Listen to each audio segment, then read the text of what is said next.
आज श्रापित कुंडली की हम बात कर रहे हैं। नाम सुनकर ही थोड़ा सा डर लग रहा है, लोग बहुत परेशान हो जाते हैं। कई बार ज़्यादातर लोगों को ये पता भी नहीं होता कि उनकी कुंडली में दोष है या फिर उनकी श्रापित कुंडली है। सबसे पहले तो आप हमारे दर्शकों को ये बताइए कि श्रापित कुंडली होती क्या है, इसके लक्षण हम पहचाने कैसे?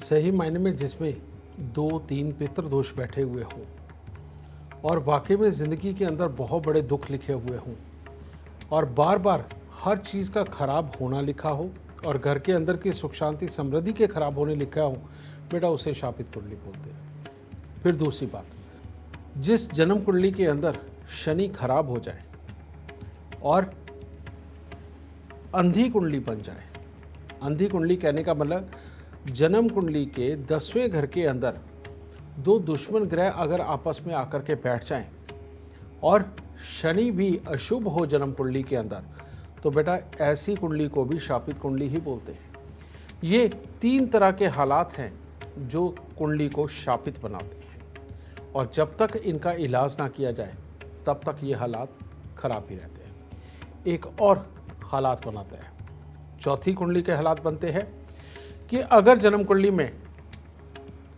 शनि देव की दृष्टि राहु के ऊपर पड़ रही हो, ऐसे में इंसान जब भी अपने लिए मकान खड़ा करेगा, लोहे या चमड़े से संबंधित अगर वो कोई भी काम करेगा या किसी भी तरह का कोई वाहन वगैरह पुराना खरीदेगा, उसके घर में कोर्ट कचहरी या हॉस्पिटलों के धक्के खाने के योग खुल जाते हैं। बेटा ये चौथी तरह की एक तरह की शापित कुंडली बनती है और जब तक इनके इलाज ना कर लिए जाएं, जिंदगी के अंदर बेटा मेहनत तो सब करते हैं, लेकिन पूरे वर्ल्ड में आप झांक के देखो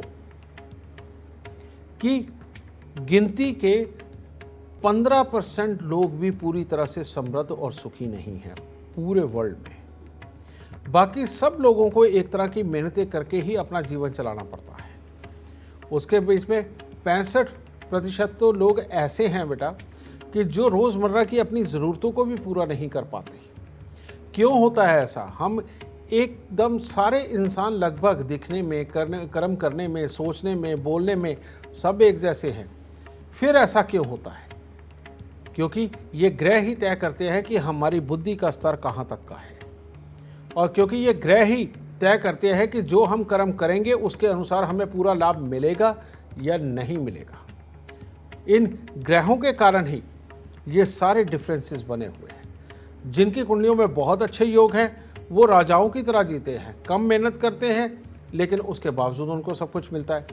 और लेकिन जिनकी कुंडलियाँ खराब हैं वो दिन से लेकर रात तक मेहनत करते हैं, सालों साल परेशान रहते हैं, उसके बावजूद भी बेटा उनको ज़िंदगी के अंदर अपनी ज़रूरतें पूरी करने के लिए भी उनको भटकना पड़ता है। समझे बेटा, इस तरह के हालात को ही शापित कुंडली बोलते हैं।